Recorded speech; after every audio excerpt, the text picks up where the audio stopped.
Why is it so important to know yourself? Now, I'm speaking in a spiritual growth context. To deny any part of yourself, good or bad, light or dark, is to deny yourself growth. This is why I feel shadow work has reached the mainstream, because it is important to address your shadow and to know what it is. But it's also important to know about your light side and truly accept that. We are conditioned to be humble, to be complacent and compliant and malleable and moldable, to be subservient and walk in the path that I walk, which is the crooked path, but it is a path of self-sovereignty, of enlightenment. I suppose it's more left-handed than right. And it is not to say that I am going to ever be a god in my own right, like some people tout. It is to say that, no, I am me, warts and all. I'm good, I'm bad, I'm ugly, I'm beautiful, I'm this, that, the other. Acceptance, basically. Accepting your hopes and dreams and also your flaws. So let's talk about it. Let's talk about knowing yourself and why that is so, so, so important. Let's get into it. If you're new, welcome. If you're not new, welcome back. I'm Sarah, that divination witch. This channel is a community and safe space, so if you want to join, hit subscribe. It's free. We don't tolerate anyone being judgy here. And if you want to help support the channel, all of my links are below. I'd be grateful if you could check it out. I offer lots of different readings. I'm teaching a lot of things on Patreon as well. We've got a community. I'd be grateful if you could have a look. Thanks. So I've wrote some notes here, which is what I'm looking down at, okay? And I've got a quote here, which I feel is very important to start with. If you do not fully explore yourself, and if you are not honest with yourself, however can you progress? And that, in a nutshell, is why it's so important to know yourself. Now, I know how hard that is because of the way we are conditioned in the Western world, especially the way we are, supposed to be, societal norms. A lot of the time, people don't want the attention either. They don't want to be perceived as egotistical or narcissistic and things like this. I know I wouldn't want to be perceived as that. But there is a difference between being those things truly and actually having some confidence and actually having some belief in yourself. So how can you get to know yourself? Well, the first thing is shadow work, which I've mentioned. Now, the concept of shadow work is in the mainstream now. It was originally coined by Carl Jung, who is a psychologist, and he studied the mind heavily. He was also interested in the occult and in spirituality and how that reflected in the mind. And he had a theory, which I fully believe in, that we all have a shadow side. That shadow side can be comprised of the things we don't want to address about ourselves, sometimes the things we dismiss that we don't even realise are there. They can be things like, depression. There can be things we feel insecure about. There could also be behaviours we don't like to admit we have, like our anger, our jealousy and things like this. We're human, we're flawed, we're not perfect, we've all got a shadow. So shadow work in general is not just a witchy thing or a spiritual thing. It can be used in counselling and psychology, and it's a case of unpacking that and accepting it. It doesn't mean you have to correct it, change it, erase it. I don't think you can ever truly erase your shadow because it's part of the psyche and it's how we function as beings. But knowing it and realising it's there can help. can help you not be triggered. Sometimes the shadow can rear up, even a jealousy sort of thing sometimes. But if you realise, well, why are you jealous? Are you insecure about something? You know, is there some sort of behaviour that reminds you of something in the past? It's working through traumas. It's working through repressed emotions and memories and things. It's not easy to do, okay? And sometimes we can't fully address it ourselves. It depends on who you are, how strong you are. And that's not a slight either, because some people have deep emotional wounds that you can't do alone. You need support. That's why we have psychologists and counsellors and mental health professionals, for that reason, because it's a deep thing, really is, and it can be dangerous in that regard to expose those old wounds, to let them open up again. But it's important to at least acknowledge that we've got a shadow and that it's there. The reason I say this first is because, and again, this is not me trying to have a slight against anyone or any particular spiritual movement. There are those out there, especially in the love and light circles, that everything's good, everything's positive, love, light, everything's that. There's no darkness, there's no shadow, there's no bad. It's just love and light. That is toxic positivity. That is bypassing, not just spiritually, but mentally. That is not healthy. That is a false light. You might have heard of that word or phrase. False light is just that. It is blinding you to the reality of, well, existence. Because in all things, not just human nature, but in our physical world, there is light and dark, there is good and bad. Natural disasters happen, people die. It's sad, but it happens. And it's part of nature.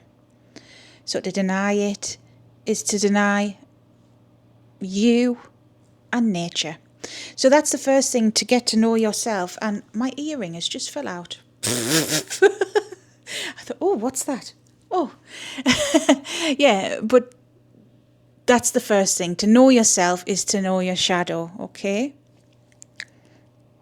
To know yourself is also to know your strengths and weaknesses. Now, how do you get to know this? So sometimes it's hard because our ego, we also need an ego to live. Our ego is our survival instinct in a way. It's how we present to the world. It's how we want to be perceived. It's our persona. It can sometimes be damaging. This is where the egotistical things come in. When you operate from ego all the time, it can cloud your better judgment, and you can find it hard to accept criticism. Anyone who opposes your view, your ego is an enemy sometimes. It can be that extreme. I've encountered people like that. When it's not that simple, when people talk of ego death, that's what they mean, is like, you can still have your ego because we need it, but it's kind of being like, okay, well, you do you, accepting that people won't always pander to your ego, won't always agree with you. Take note of that. If you find yourself, say you're, talking about spirituality or something, and you're getting triggered over something someone said, sit with that. Ask why. I get comments quite often where people are clearly triggered and they lash out at me. I've made videos about some of the things. Ask yourself why. Why are you lashing out? If you are listening to a video, this is just an example, but it could be anything in your life, by the way. It's not just spiritual. But if you are, affected by something, sit with that emotion. Think about, well, what was it about what a person did or said that affected me? That's knowing your strengths and weaknesses and how to cope with them. Because for me, there are times when I've been affected in the past, and I've changed a lot through doing that. There were times I'd get on my high horse kind of thing about Hecate as an example, because I'm so passionate about her and I love her very much. She's my goddess. And for anyone who would say, speak bad about her, I'd get passionate about that. But why? Why did I do that? So I sat with that, and I thought, well, actually, it's a me problem, really, because she's a all-powerful goddess. She doesn't care. Like her, don't like her. It's whatever. She's beyond human emotion. It was a me thing. And there was deep reasons why, which I don't want to get into here. But I realised those reasons. And I also realised my strengths as well. There's certain things that I used to crumble at when, say, people would comment on my appearance, for example. I was bullied as a kid over stuff like that. So I was deeply insecure. Got over it though. Worked on it. Now, I mean, some creative comments I've had about my weight, the way I look, things like this. It is what it is, whatever. Does that make you happy? That person needs to sit with their trigger. Why did they feel the need to be a nasty asshole? Why did they feel the need to try and bring someone down? That's their insecurity. That's their problem. If you can be unaffected by that, then that's your strength. So that's another way of truly knowing yourself. And then the most important, arguably, way of truly knowing yourself is actually sitting with yourself and asking, what do you want? And I don't mean trivial things. I don't mean earthly things. I mean in life. Everyone is orientated towards different things. Everyone is driven to achieve something. We've all got something that we want. And it could be as arbitrary as having money. Money is a very human thing, and it's something we all need, and it's a driver for a lot of people. Well, if that's your goal, that's your goal. Sit with it. It doesn't mean it's less valid. How are you going to make money? What are you going to do about it? Have you got a business idea? Are you going to go to university? Are you going to work on your career like that? Yeah, some people are family orientated, all right? Are you with someone? Are you not? Look at that. Sit with that. Allow yourself to have some aspirations. There's nothing wrong with that. I was taught for most of my life that all I was basically good for was, well, go to work. I was a worker bee, a drone, you could say. Go to work, get a job with decent-ish money. It wasn't even to achieve anything more than that. It was get a job, make sure you got money, pay your bills, go to work. That's it. That's no life. My aspirations were, as a child, to be honest, I wanted to go to art school and stuff. I actually did pretty well. I got A stars in my art qualifications. But then life, I wasn't able to do it, let's say.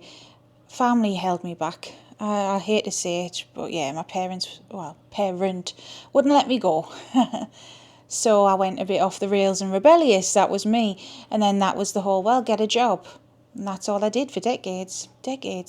My creative spark was quashed. Now, in my spirituality, it's my spiritual journey, yes, but doing YouTube is a creative thing. I've always been a creative person. It might not be putting pen to paper or, well, virtual pen to iPad these days, isn't it? It might not be doing that, but it is getting my word out in creative ways, that kind of thing. So I am using that to my advantage, to your advantage as well for watching this. It is still something that has sat with me all my life, that I needed to be doing something creative. So whatever that is for you, even as a kid, if you had dreams of being, I don't know, a footballer, or it could be anything, an archaeologist, I don't know, anything.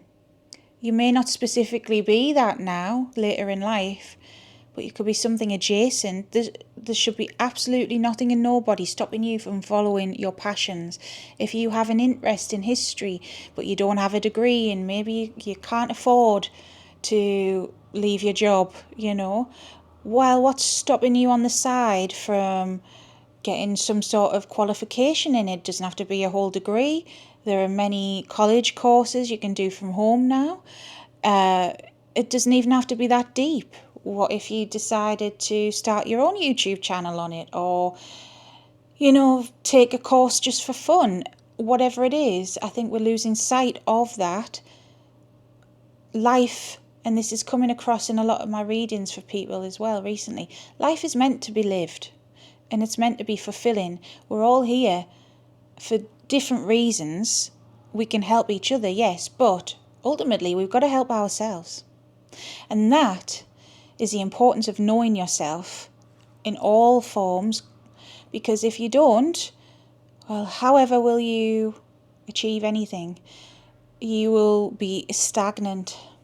And I think back to me of even like 10 years ago, working in this energy company I'd worked in for a decade of my life. And even before then, I'd worked in similar jobs. And when my spirits, meaning Hecate, wanted me to go full time with this, I was afraid to do it. It's been a year I've been doing it full time, because it's a big plunge. So I was accepting jobs that were similar to this energy company job that I worked for years, and I kept going job to job to job because I knew I was worth more, but I was afraid to do it. Sometimes you've got to take that leap, because if I didn't take a leap, I would still be sitting in that horrible job in the energy company, hating my life, feeling depressed. Yeah, no, we are not meant to be doing that, okay? Remember that. And I hope this video helped. I just felt very called. I made a few notes and I just felt very called to make a video of knowing yourself is important, regardless of your path, regardless of your spiritual beliefs, sort of thing. At least know yourself. That's the most important thing. And accept it. You don't have to tell anyone else. You don't have to share it with anyone else, but you have to share it with you, because that's the one person you can't escape from, is you. Until next time, hit subscribe if you liked it. Go check out the channel for more. And yeah, stay safe, stay witchy. Oh, dropped my earring. All right, bye.